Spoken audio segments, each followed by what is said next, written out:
Hello, my name is Ramona McKee with QuickToStitch.com. What's up? It's Jeremy Picker from Amber Creative. And you are listening to the Two Regular Guys podcast. Hosted by Terry Combs RG, Regular Guy, and Aaron Montgomery. The place to be for industry news. The best dad jokes on earth, along with relevant topics to apparel decorators. Put Pat it away.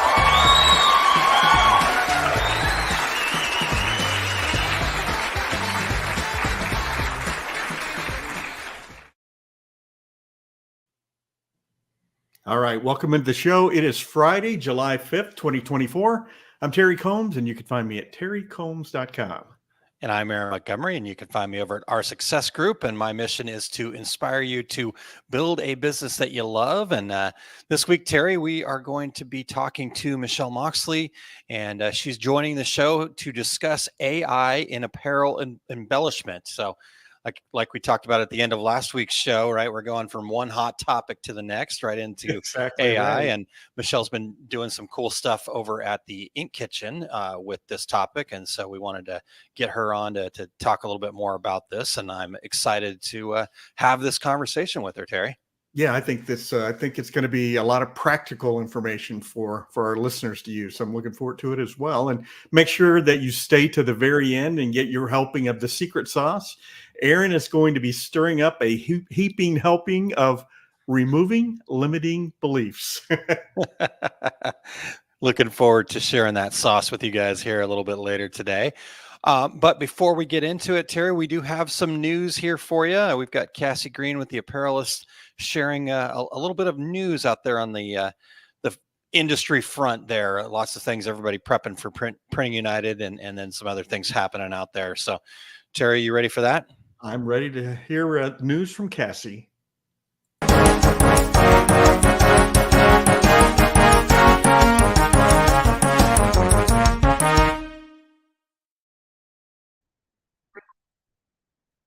Hey regulators, what's up? I hope everybody is super excited for a great long holiday weekend.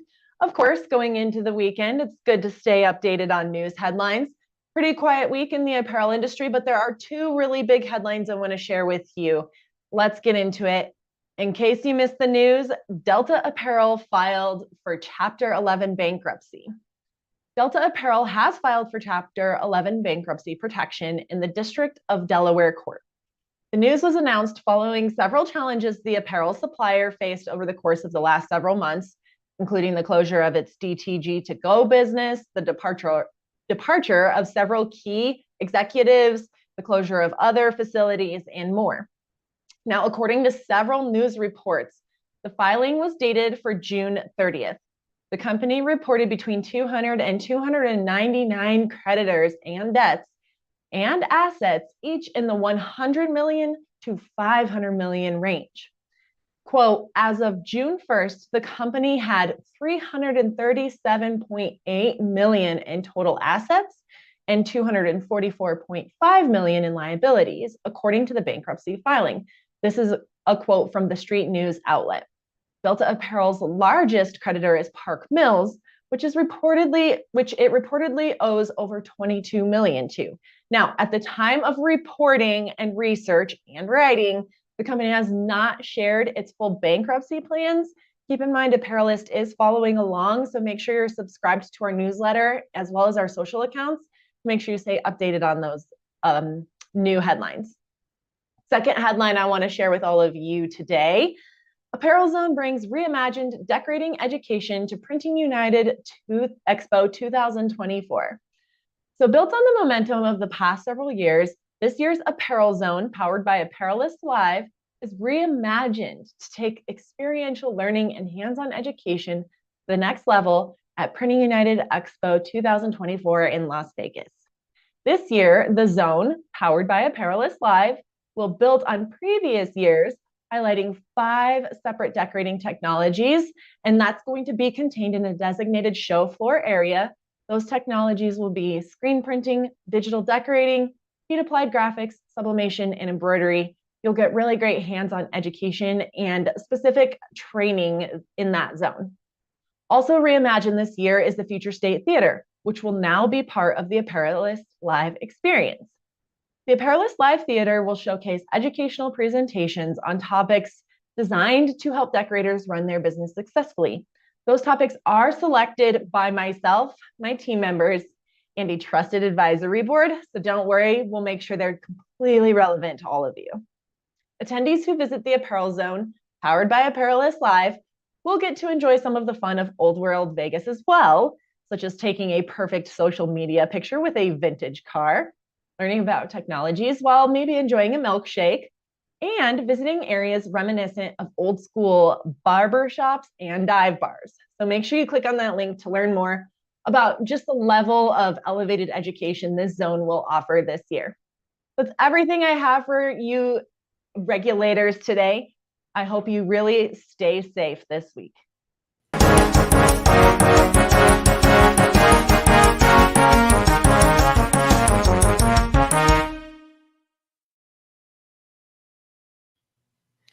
You know, we're in Equipment Zone. Partnering with Epson was in the Apparel Zone last year, and we're planning on doing that again this year. It's really good. You know, lots and lots of education over there, and no selling. Yep. It looks really cool. So I'm looking forward to it. And yeah, gonna be a good time out there in Las Vegas. So I can't wait to see everybody out there, Terry. Around the corner. Yep. Because I've been unable to slow down the year, so now I've just given up. Now that you've just given up, you're just like, okay, go ahead, year, go for it. Just go. If you're gonna keep going, then just go. All right. Well, Terry, we do have to get a dad joke in. I see you've got a very good one here. Now, no Eric, so you're going to have to maybe explain it. Anyhow, but maybe not. We'll see. Are you ready? There's no play on words that has to be typed in. So. Oh, okay. All right. So we're good. We're good. Okay. So are you ready? I'm ready.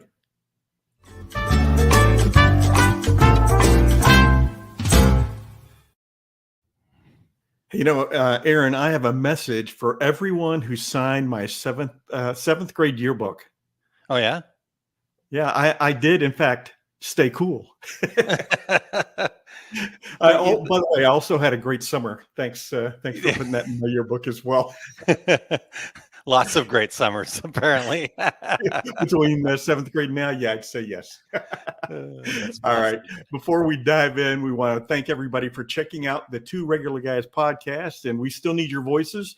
We would love to have the regulators participate in the show intros like you heard a few minutes ago, and go to decorators.ink/intro. Read a few lines and be a part of every show. Don't be left out. We are always looking for new guests. If you or anyone you know would like to join us, go to calendly.com/2 regular guys to book a future episode, or you can email us at info@tworegularguys.com with your show ideas. If you are listening to the podcast version of our show, we would appreciate you sharing the Two Regular Guys podcast with all of your industry friends so they can become regulators too. We would appreciate you giving us a review on Apple Podcasts, Spotify, iHeartRadio, Amazon Podcast, YouTube Podcast, or wherever you do your podcast listening. We are there. If you are watching us live right now, join in with your comments, your questions, or you can let AI do your comments and questions for you as well. So. I can't wait for that. And then we'll just be AI voices and it'll be great. Exactly. All right. Well, speaking of that, I think that is a great segue, Terry. Are you ready to bring Michelle in here? Absolutely. It's been a while since Michelle's been on the show. Yeah. All right. Well, let's bring in Michelle. Hello, Michelle. Thank you so much for being here. I appreciate you joining us here today. How you doing today? Hi, I'm good. Thank you for having me. I'm excited to be here. It was fun last time. It's fun. All right, good. Well, we're still fun, so let's dive in. And I love your dad jokes. Love it. Perfect. Thank you. Yeah. All right. Well, hey, Michelle, we don't do the bio thing on our show anymore. We just kind of figured it's better to learn a little bit about our guests from our guests instead of some curated bio. So maybe you could just share a little bit about yourself and how you made your way into this industry and kind of give us the Michelle 101 here. Okay. I started in screen printing when I was 17. I ended up at Latitudes in Portland, Oregon. I worked with the Nike Jordan brand as a developer for about 15 years. I went kind of moved into digital development around that time, and then ended up with High Solid Water Base, working with Virus Inks from Italy. And then I went to New Buffalo Shirt Factory in New York and Gildan in Honduras, and ran the same kind of branded apparel, where Rich Hoffman came and he gave me an office in Chicago. And then Danny Sweem hired me as the innovation director at M&R, and I stayed there for about 4 years. And then in October of 22, I started working on AI development.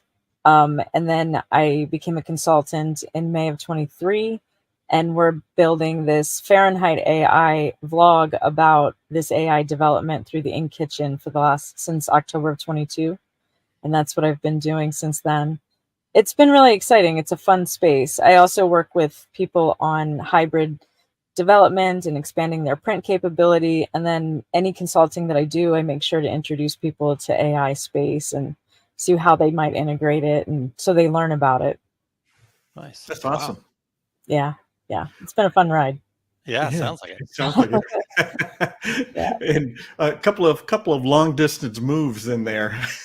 Yeah, I have lived everywhere in the United States except for the Southwest, and I'm done. I just want to stay. I don't want to move anymore. So where are you at right now? I'm visiting my parents right now in Pennsylvania, but I live in Gloucester, Mass. Ah, okay. Yeah, so coast to coast a few times. Yeah, sounds like it. Wow. Even Central America. It doesn't sound like it's spelled. So no, not at all. There's like 3 extra letters in that word. Weird. All right. Well, so let's talk AI.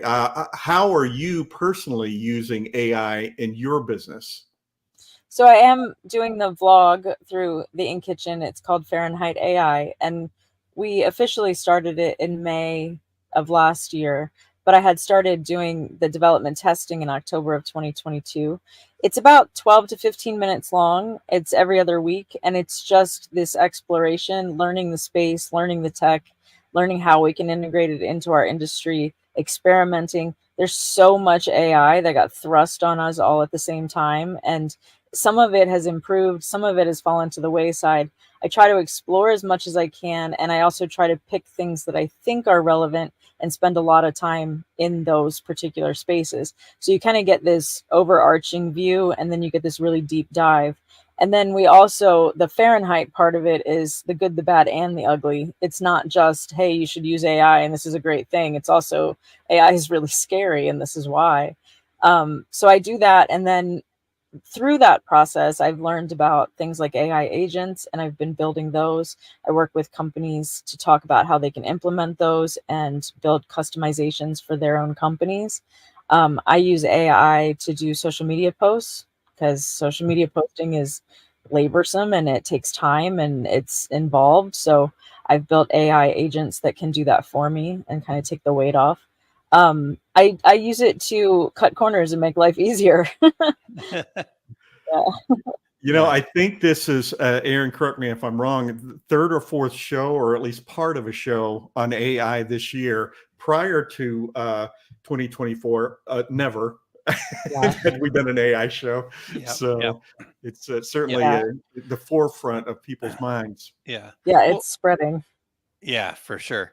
Okay, so you brought up something just a moment ago that that piqued my brain there real quick. You mentioned AI agents. Can you explain that a little bit more to us? So when I thought about that, originally you kind of think of it as like an employee, but it's not an employee because you're not paying it, but you're paying for it. It's an autonomous program that you implement that acts autonomously on its own. It can make decisions. It can think through problems, but it's targeted. It's specifically goal oriented towards an interaction that you assign for it. It can make decisions. It can learn. It can adapt. It can do task automation. You can personalize it. It's built to complete a task. What, as I call it, low-hanging fruit is usually the best place to start. If you have a repetitive task that is assigned to a highly knowledgeable employee that's taking up a lot of their time, that's a perfect place to insert an agent that can do that task for you. An example is the social media agent that I just described. For me, going on social media, making sure that you post on every platform so you reach your full audience, making sure that your posts are dynamic enough, that can be really time consuming. And if you're a small business and you have to do that, it takes up a lot of bandwidth. If you build an automation that can think and be creative and make little tweaks and little changes and post on a calendar that seems more human-like, then that's a perfect fit for an AI agent, for example. That's low-hanging fruit. It gets more complex. You can start to assign it more difficult tasks than that. And you can also build crossover agents that learn things about different parts of your business. So it could be something in sales and logistics, or a customer chatbot and creative. But the more you take it into things like the chatbots and the creative, you start to approach human roles that maybe AI shouldn't be in. And that's where that gray area starts popping up, if that makes sense. Yeah. I think I do get a question on the live chat at Equipment Zone. Are you a robot? It's more and more often. Not yet. Yeah. Is that like basically saying that you need to improve your speaking there, Terry? They think that you're a robot. Skills. It's typing skills. Interesting. So before we get into the next question, like when we talk about agents, like for the folks that are relatively new to AI, or just, maybe all we know was kind of ChatGPT, let's say, that's ChatGPT is an AI agent. Okay. So ChatGPT is linked to OpenAI's large language models, and it communicates with a human, and it's an agent. You can think of it sort of like a really smart generic agent. It doesn't have any particular task. You can give it tasks and narrow its scope, but it's still going to go back to that huge data set to respond to you. When you build an agent and you make it a specific task agent, you can connect it to your email, to your social media, to specific sites through Google searches. You can customize it so it only can do specific tasks. So it's not diving into that deep pool and pulling information. It's diving into your specific, and you can even like download information and build a library database for it to use. So I've done that where I've taken like my own videos and my own training tools, and I've built an agent that is an expert in what I know so that I can have it help me write things, technical articles more quickly. Gotcha. Yeah. That's interesting because, I think that is where people might feel the challenge of AI is, because it is taking all this stuff. It really kind of tends to be more general speaking. And so if you're customizing that down, like you said, that's going to sound more like you when it's been trained on your information. Interesting. So another example of that, they have AI agents where people will build them online. You go to a website and you put in a YouTube video and it'll create a blog of that YouTube video. Well, that's a generic agent. Even though it's going to that specific video, it has a generic instruction set to create that blog. Now, if I go and build one, I can create it based on my writing style and all of my videos. And then I can give it a specific video and say, okay, write a blog about this one. And it'll do it in my style based on my videos. And it becomes, it starts to gray the line between, is this AI or is this a human? You can't tell as easily. Yeah. Because it's been customized. Yeah. Especially if you can in your own writing style. I mean, that's important because I think we all have recognizable styles that how we communicate. So that's really interesting. So one of our listeners is saying, well, where would I start? How could our listeners use AI agents in their own businesses? What's a starting point? So ChatGPT is a really easy place to start because the way that you can build AI agents there is kind of generic. You customize and you say, I want to build an AI agent about X, Y, and Z, and then it goes out and searches the internet and it creates this agent that will only talk about that thing. For me personally, going through the learning experience over the last year and a half, that is limited because it's just this one model that belongs to OpenAI, and then it's them narrowing it down. So while it can function in that space, it's not going to be as inclusive. If you want to see an AI agent in action that is actually really good, I recommend Perplexity AI. That one is like Google, but it gives sources to all of its information, and it speaks in a natural language. So when you ask it a question, you get a natural language response. After every sentence, there's a button where you can click and it'll take you to a website source. So it actually helps it avoid hallucinations or weird things that AI can do. I like that. But in terms of actually implementing an autonomous agent in your business, one of the things we're doing through the Ink Kitchen and this Fahrenheit experience is building these agents and trying to make them available to people. So for example, we have one that can count colors. So you can load in an image, it will count how many colors are in the image, and then it will tell you how to print it based on your factory. Does that make sense? Yeah, that's super interesting. Yeah, it will ask you questions like, how many pieces do you want to print? And what kind of fabric are you going to use? And is this a full-size image? And then afterwards, it'll tell you, based on your capabilities that you've given it and what it sees through its visual, how many colors it is and how it should be printed. So if you have a salesperson that maybe always calls your printer to ask them how to print this, instead, they can use this autonomous agent, and you can free up the printer from having to do that. And you can get that through the Ink Kitchen. Wow. That's really, really interesting. So, and you guys built that through your own knowledge base then? Yeah. So if you follow the show, you can understand how I build them. And then you can kind of dive in your own way. Basically, what I decided was this time when I do a development, I'm going to show everybody step by step how I'm doing the development. I'm just going to make a show about it because it's so complex and so massive that I thought by doing it this way, at least whatever path I'm taking, it would be easy for people to follow along. Someone else might take a different path into AI, and that would be a different way to discover and to use it. But when I got into building the agents for different things, I started thinking about what was the stressors in people's lives that took up most of their time, caused repetitive tasks. One of the agents that I've built is called a meeting record agent. So I have a lot of foreign customers in my consulting business. So I'll have a meeting. It'll be about 3 to 4 hours long. There'll be 10 or 11 people. 10 of them won't speak English as in primary language. They'll speak a little bit of English. We'll discuss some really heavy topics, technical topics. And then the agent will listen to the recording and give back a meeting summary. So I had one about printing on hybrid a few weeks ago, and it came back. It said that we were focused on hybrid printing. It said that we agreed to target 20% EOM, emulsion over mesh, for the screen used before the hybrid, that they would try 2 different coating methods. It listed out the 2 different coating methods, and it talked about using a sharp pass on for face coating.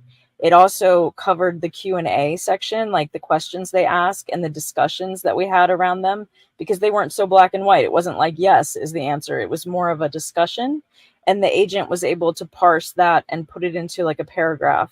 So they said, can you print discharge on hybrid, and what are some of the problems? And we talked about that, and we decided a plan of action, and the agent responded with that. And then it also did an education summary talking about recording things and the importance of that for repetitiveness in the screen room, learning about dithers versus halftones to avoid sawtooth edges, and then reviewing concepts like clear underbases to get deep dark colors. All of that came out of this agent out of a 3.5 hour meeting that was basically in a foreign language. It was amazing. I was blown away. It's truly amazing. Yeah. And I built the agent, and I went through step by step, and I itemized like the kind of responses that I wanted it to have. And this was its first real test. I've used it since then as well. And I've modified it, and I've narrowed it to even more refinement. And if someone adopts it, you can get it more refined to your shop. So maybe you have a section where everybody has to explain something positive that happened to them during the week. And you could have a section where the agent tells you all the positives from the week. Very interesting. Wow. Yeah. Yeah. Well, I'm guessing you know Dane Clement from from Great Dane Graphics, and Dane was one of those people that for about 10 minutes he goes, "What the heck? AI doing artwork?" And then he totally bought in. It seemed like you have also totally bought into AI. What brought you down this road, going from R&D to full-blown AI? I feel like I'm still in an R&D space in AI. I'm going in and I'm trying to develop it and understand it. So I've been describing these use cases with agents, which I find fascinating and I would implement in my shop. But at the same time, I think there's a lot of scary around AI. When it comes to generative AI, my focus in the beginning was just to explore. So it was Mid-Journey and Stable Diffusion and ideogram and building artwork. None of it got sold. It was just exploration. There were use cases, but we gave the artwork away. Then lately, we've been trying to develop ethical use cases. So for example, we had an event in New England, a print fest. And there's an artist, Alex Spurrier, who makes all of the in-kitchen posters that they print at the shows that you can buy for charity. So I took all of his artwork and fed it into 2 different AIs so that I could generate a prompt and an image reference for a new poster based on New England. And it gave back a prompt and a poster design, which I then redrew and made better. I find that most AI is good, but not great. So I redrew and made it better, and then Alex was paid for that. So it was an artist sampling, and we found that to be a more ethical use case. Now, having said that, it's ethical in part. It's still using the full model, which is searching everyone that it's sampled, all the data. But it was focused on him and he was paid. So that was one ethical use case. I also use a tool called Wand, and it's on my iPad with my pencil. So I can actually draw like I normally do. And then it will refine my drawing where I don't have to do the refining. It'll do it for me. So it's not stealing really. It's just refining what I'm drawing and making it me go through the process faster. And then finally, one of the things that I really love to do is I will use the generative AI like Mid-Journey or ideogram or Stable Diffusion to generate an image, take it to a client, have them choose which generation they like the best. And it'll be very different. So like it'll be like an owl or a tiger and a woman's face. They choose the woman's face. I take that back and I use that as a structure to make a piece of artwork from. So I go in and I actually remove most of the generation until it's like a blank slate. And then I start drawing. So when I used to draw from scratch, it would be maybe 40, 45 hours with SEPs. And now it's about 20, 25 with SEPs. So it cut out huge amounts of time and they know what they're going to get ahead of getting it. So I like that. And it seems more ethical to me because I'm not really using the AI itself. Yeah. I'm just using it as reference. The AI generations that come straight out, the longer that we've been in the space, the longer that it's taking for the regulations to come down, the more uncomfortable it's becoming. I think when the regulations come down, a lot of them are going to become less quality driven. I wonder if we've already hit the golden sweet spot of generative AI artwork, because as they put restrictions on it or it starts generating from itself, it's going to degrade. It becomes derivative and repetitive and it starts to degrade. So it's curious to me to see how this is going to move into the future. Things like Adobe Firefly claim that they're not using our data. They're using Adobe stock and copywritten artwork that is free copyright. But their generations aren't as good. So that seems to imply that the others will eventually be not as good either. Well, that time will tell. There are tools that you can use to protect yourself. One is called Glaze, and one is called Nightshade. Glaze you can put on your artwork, and when an AI looks at it, it can't. So when an AI looks at a piece of artwork and it sees like a hand, it'll assign numbers to the noise, and then when it's building that, it looks for those numbers and rebuilds hands. When Glaze attacks it, it can't see it. It doesn't see the hand, so it can't put the numbers there. And then there's a tool called Nightshade, which I'm actually going to play with in a future episode, which will actually distort the hand and make it look like something else. And then when you generate it, you'll get weird distortions. So I want to see what that does. Interesting. Wow. Yeah. Yeah, because there was quite the kerfuffle around Adobe recently and the use of their customers' artwork and whatnot. So have you kind of... Adobe is a mess right now, and they've dug a really deep hole. And it's really unfortunate because I think a lot of these big companies have a disconnect from reality, the way that they respond to this and the way that they're approaching it. That's why I am really invested in the space. I'm spending a lot of time, but I'm also like, this is not ethical what they're doing and the way that we're doing this. I don't think it is personally. And I watch like OpenAI came out, I think last week, and they said that the creative jobs that this will replace shouldn't be creative jobs anyway. I said, yeah, probably not the best thing to say. These are your customers, people. Yeah. Yeah. And Wow. Adobe's been putting their foot in it like over and over again. They're trying to say, look, we're trying to do it ethically. And I agree they are, but then the hidden costs and not being able to quit and all the things that they're doing, it's a mess. Yeah.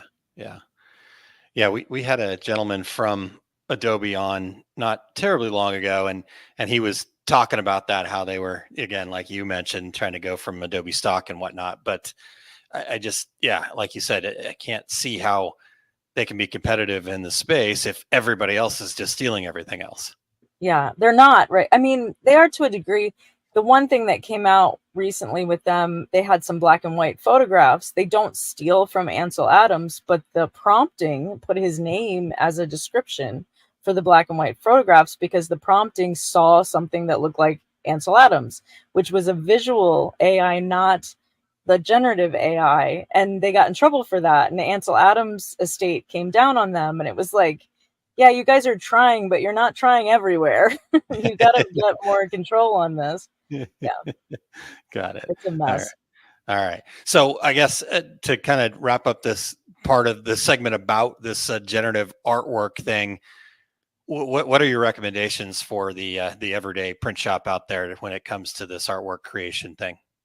Use it as inspiration. Ideogram, I keep recommending at all of my events because it does text really well. So you can put in words, it'll generate different versions of text. You can extract those, take those into Illustrator, and they have a retype tool that can recommend fonts that look similar. So that way you're not stealing, but you're being inspired. So you don't have to go searching for things. You can be inspired by AI. The way I'm doing it, and like I said, I'm going to make a future episode where I deconstruct the AI and use it as a base, like silhouette. It helps me get to the customer's choices faster. Yeah.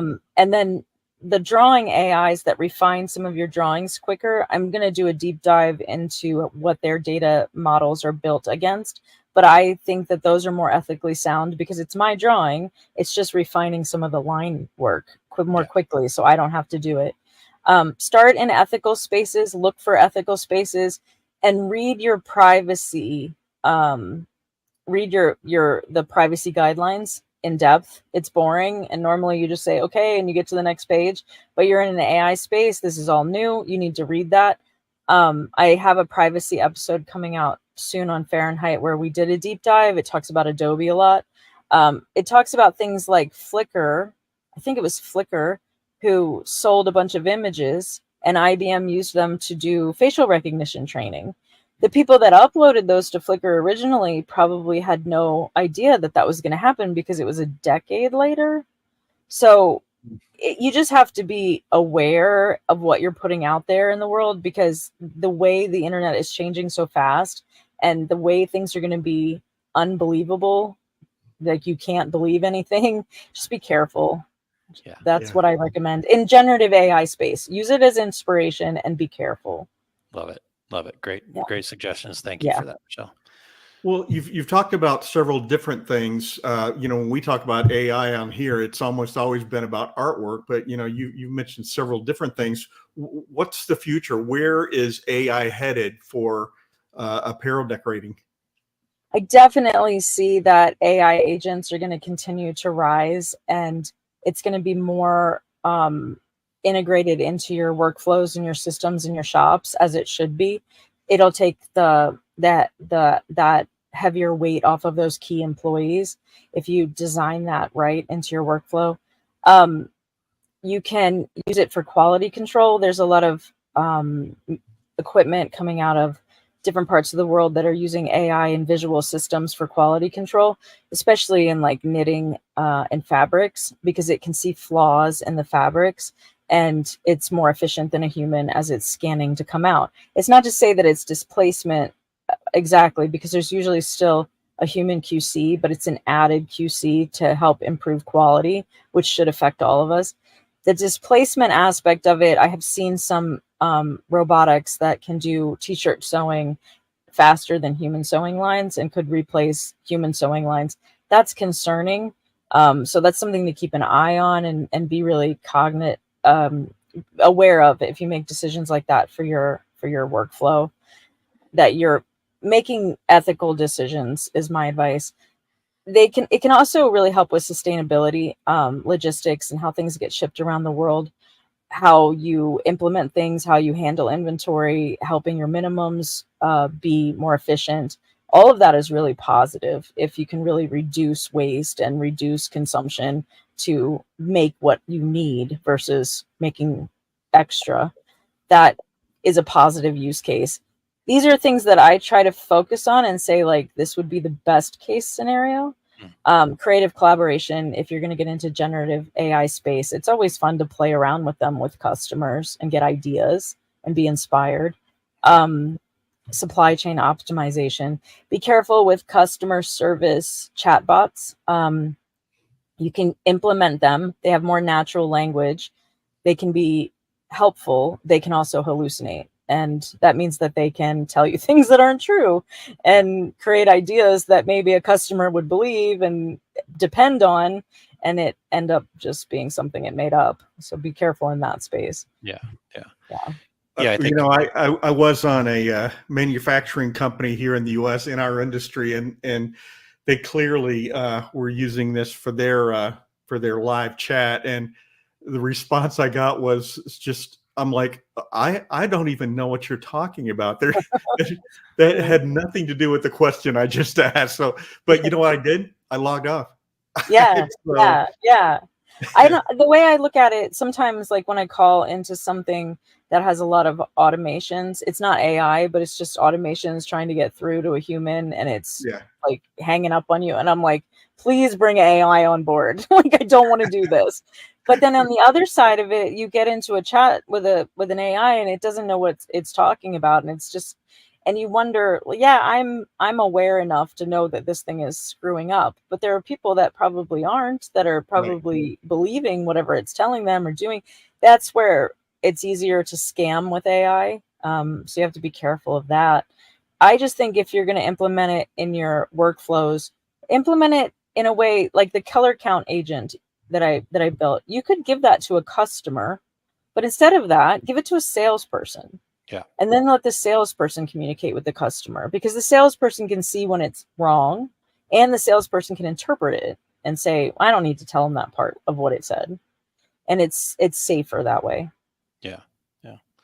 And I think you can look at, we just you don't want to lose the human touch, especially when you're interacting with your customers, is kind of what I feel about it. So is that kind of how you feel about it too, Michelle? Yeah, I think a lot of the AI companies and the new People articles and things were really pushing these chatbots as like a place to start. And I think you take the human touch out of it and it gets really confusing really fast, and then you give up on AI.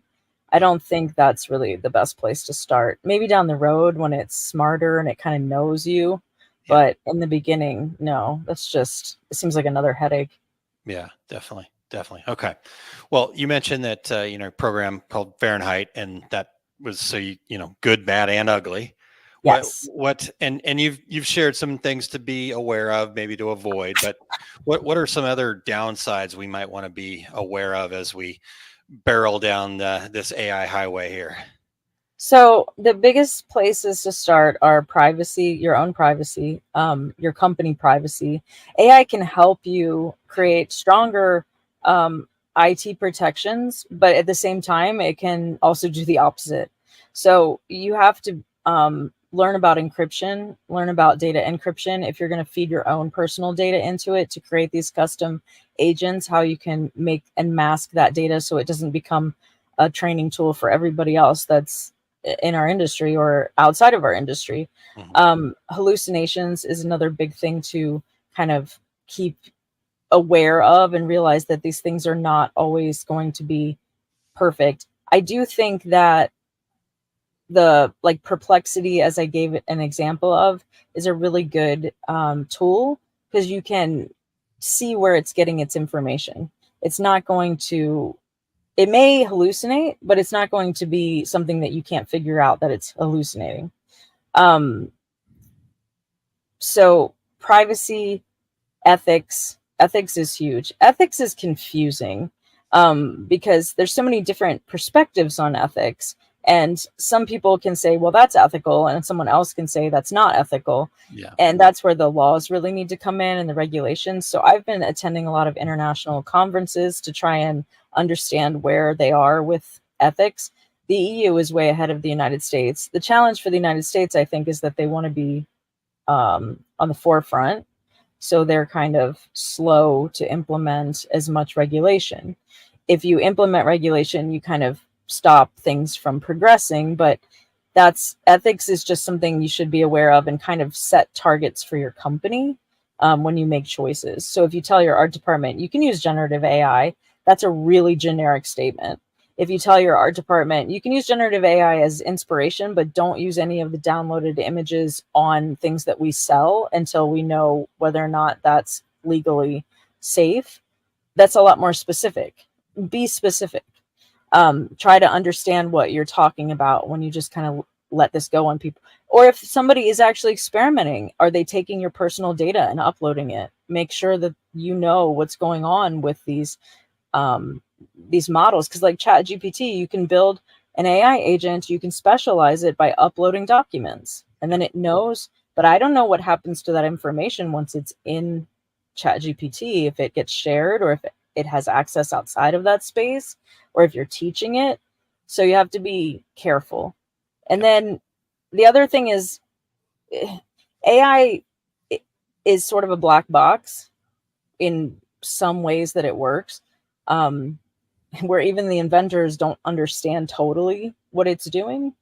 So knowing that and understanding that and understanding how that works. And that's why we've been doing this in tiny little chunks over a year and a half, so you can learn that space. Because if you just put everything out there and dive head first, you could make your company infrastructure really unsafe through IT, through hacks, through spam, through scams.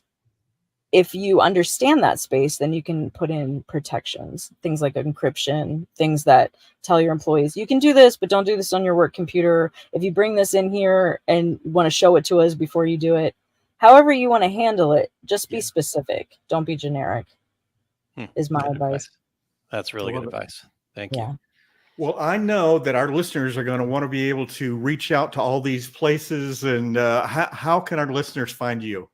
So I'm Notorious R&D on social media. You can follow me on Instagram or Facebook or LinkedIn under my name or Notorious R&D, and you can link to anything that I'm doing in AI space. Not everything that I'm doing is going into the show. I try to put most of it into the show, but and then Fahrenheit AI is on the In Kitchen YouTube channel. And like I said, it comes out every 2 weeks. All of the episodes like 5, 10, 15, 20 are the big topics. So ethics and privacy and what is an AI agent and how to get started. And then the shows in between are kind of the step-by-step explorations. How did I build an AI agent, and what is that? I show you the tools that I use, the different models that are out there. We explore some of the spaces outside of our industry and the ways that they're using AI in like climate change, and the way they're using AI in robotics. And actually, there's one episode that talks about how Rolls-Royce uses AI and how they've done it ethically. So it's really interesting stuff and how it's being implemented. So you can kind of see how it's going to trickle down. And then there's a lot of stuff on how they are using it in our industry, like the quality control machines are in the show. So you can check those out. It's worth watching, I think. Yeah, sounds like Absolutely. it. How many episodes are you at right now? I'm making 21 right now, but I think wow. I think it's out on 18 or 19. So Okay. I'm a couple ahead. Yeah. That's awesome. And like I said, the next one's going to be, I'm working on one about nightshade and glaze. So how to protect yourself. Yeah. But I'm trying to reach out to the University of Chicago because I want to talk to them because they built this stuff. And nightshade does these distortions. So I wanted to see if I could actually make artwork out of the distortion. But I'm afraid that they won't like me very much because it's supposed to stop you from doing that. But that's what the developer in me does. I love it. Nice. Yeah. Nice. Awesome. Well, Michelle, thank you so much for all of this information and for your time. And you guys make sure you get over there and check that out over at the Ink Kitchen and on YouTube, and make sure you're following Michelle on social media. Man, this is like, I play a lot with AI, but this is a whole new level. So yeah. I feel like a rookie now again. So I thought I was cool when I took a picture of my refrigerator and asked it to tell me what to make for dinner. So that's that is fun. I've done that. I put in the weird ingredients I have left, and it makes some strange recipes. Yeah, it kept telling me I needed to make empanadas. I'm like, I don't even know what that is. Awesome. I would have made those if I knew what it was, right? That's right. Awesome. Michelle, this is really cool. Thank you so much for sharing this with us, and we'll look forward to having you back to catch up and see where we're at when you see some. Obviously, you see big changes all the time, but my hope is like a year from now, you can have an AI version of me back, and I'll just be on vacation. That's great. In fact, we're going to ask you to build the AI version of the Two Regular Guys podcast too, and then we're going to all be on vacation. We'll all go on vacation together. Right.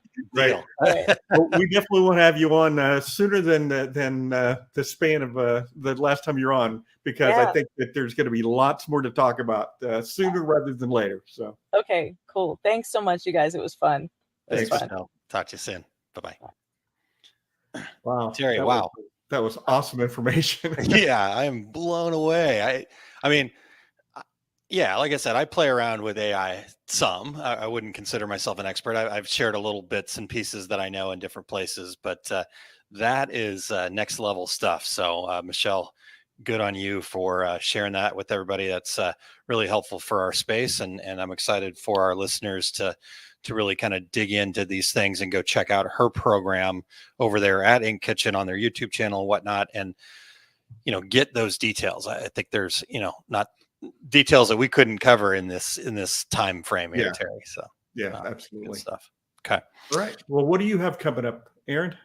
Yeah. So not too far from now, it seems like, boy, it just keeps going. I wonder what my home looks like. That's kind of where I'm at right now, but I'm going to get home for 2 days after being away on my volleyball trip here. And I'm heading off to the Graphics Pro Expo in Philadelphia. And I will be teaching on July 11th, how to master pricing for profit. And that's going to happen at 11 a.m. local time there in Philadelphia. And so look forward to seeing folks out at that event. If you go to graphics and I mentioned that Eric wasn't here, so I'll say, I did find the banner though, graphics-pro-expo.com. You can check it out there. I did announce, and we've got it out available, and we're starting to share it with folks we think this would be a good fit for, but maybe it is a good fit for you. It's a new program that we're limiting to 6 seats. It's an online Zoom masterclass called Achieve Greater Profits with Fewer Sales. And I'm hosting that with a good friend and mentor of mine, Dale Furtwillinger, and he is really going to share with us a lot of these details, and we're going to help people specifically get into how you can achieve greater profits with fewer sales. This is for action-oriented entrepreneurs who are willing to make changes to the way they look at their business, and just, those folks that want to be compensated fairly for the value that they provide. How do we get to that place? So if you want to check that one out, you go over to oursuccessgroup.com/greater-profit, and that will get you the information about that. And you can grab one of those limited seats, 6 people only. That way we can work very closely and directly with them.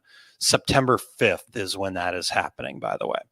All right. And then the other program I wanted to share is called Breaking Barriers. And if you're not where you want to be in your business, or maybe even your personal life, there is likely a limiting belief that's holding you back. So this program is going to identify and help you rewrite the stories that you're telling yourself that cause these limiting beliefs. And right now it is a $47 investment that could change your business. So if you go to osg.link/unlock, you can check that one out. And let's see if we get that banner up there. There we go. And pushing buttons and talking. Eric's good at it. Me, not so much. But last bit here, Terry, for me is I just want to invite everybody to head over to our Facebook group, Fall in Love OSG. And it is really about talking about the mindset, the foundation, the core of our business.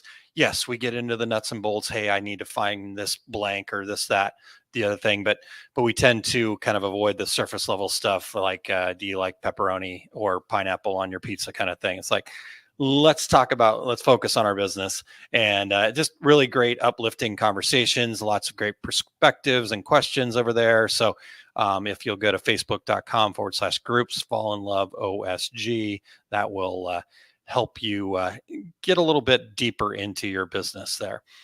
What about you, Terry? What's coming up? Well, my complete screen printing business course, I'm going to be in Chicago at Atlas Screen Supply, August 3rd and 4th. I'm going to be at Workhorse Products here in Phoenix, August 24th and 25th. I'm going to be teaching DTG and DTF printing at Impressions Expo in Fort Worth. That will be October 24th through 26th. I'll be in the Equipment Zone booth at Printing United in Las Vegas, September 10th through 12th. Plus, Aaron, you and I are going to be doing recording a live show there on the first day of the show. Yeah. And watch for all my upcoming events at terrycombs.com. Excellent. All right. Well, we'll wait. I think Eric's got the take up coming up, but since he's not available, we don't have all the details on that. So we're going to hold off on that. But like I said, I started pushing buttons here and then I lost track. So make sure that you guys head over to terrycombs.com and check out all of his information there. And then if you want to learn about what's going on with Eric, if I can find it, there it is. Head over to Eric, ERICH, Campbell.com and check all that out. So, all right. Well, I think it's time for a little bit of secret sauce, Aaron. Let's do it. I've been whipping it up. I'm ready to bring it your way. So here we go.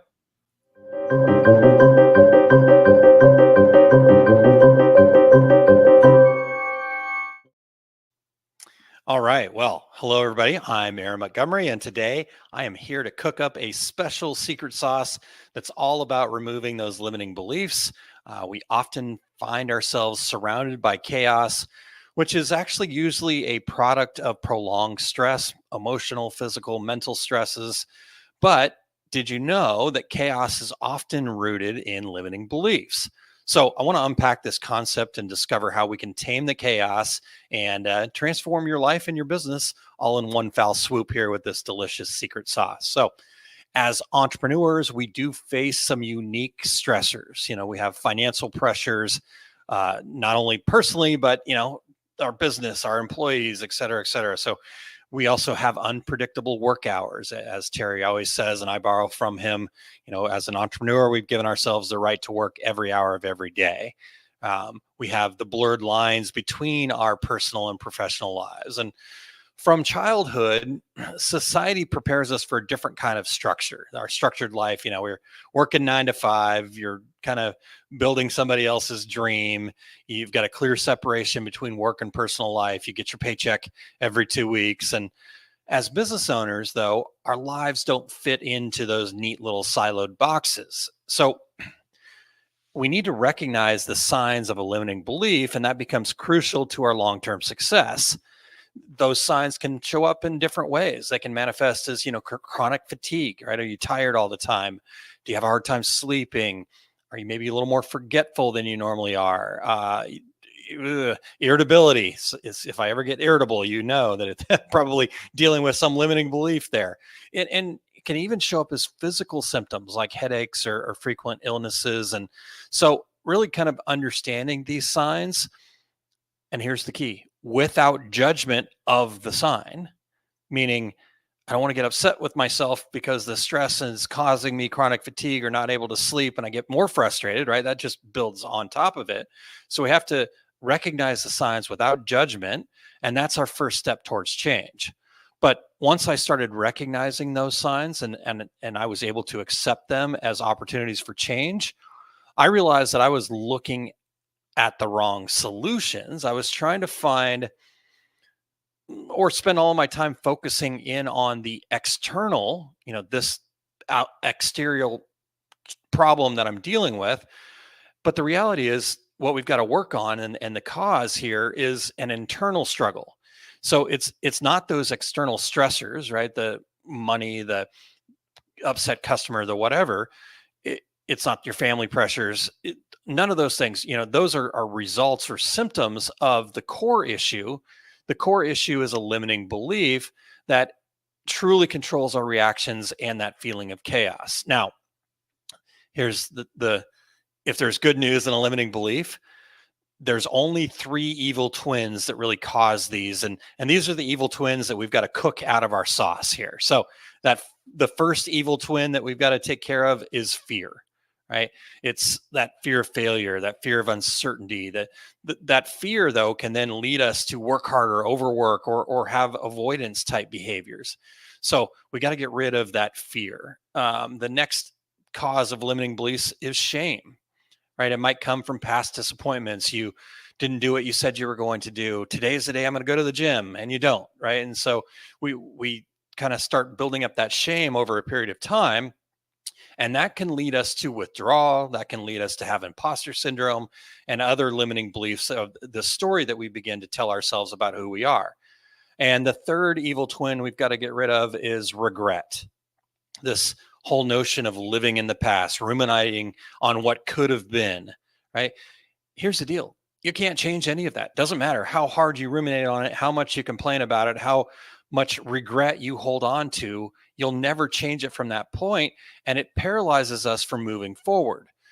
So a really powerful technique to get those bad ingredients out is actually very simple. We need to act as if we are 100% responsible for our outcomes, right? So this mindset shift helps us move from blaming those external circumstances to now taking proactive steps to change your situation.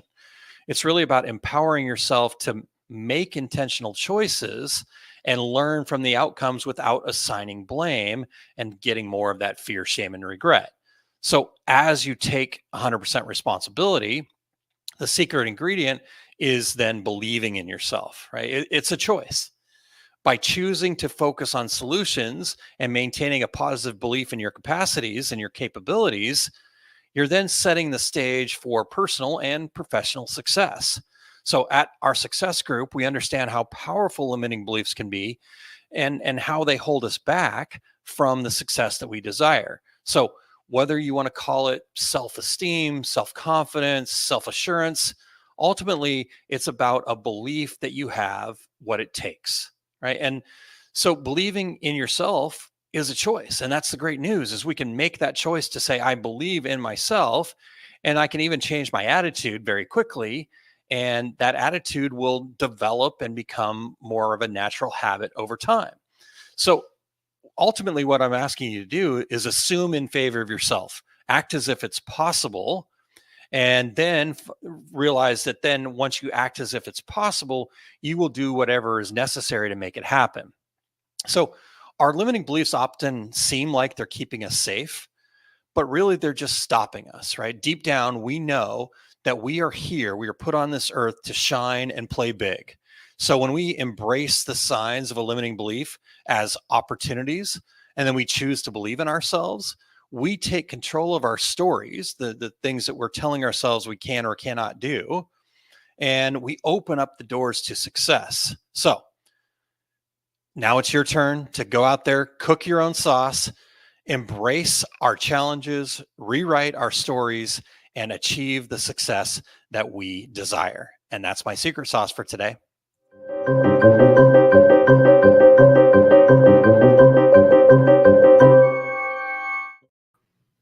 All right, that was great. Excellent. Yeah, a lot of words, but I got through it. So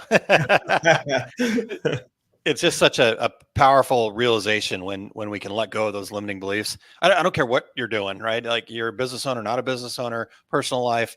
It's amazing how these things work, Terry. So I appreciate you letting me share that. All right, absolutely. Awesome. Okay, Terry. Well, heck, great show today. We've come to the close of another show.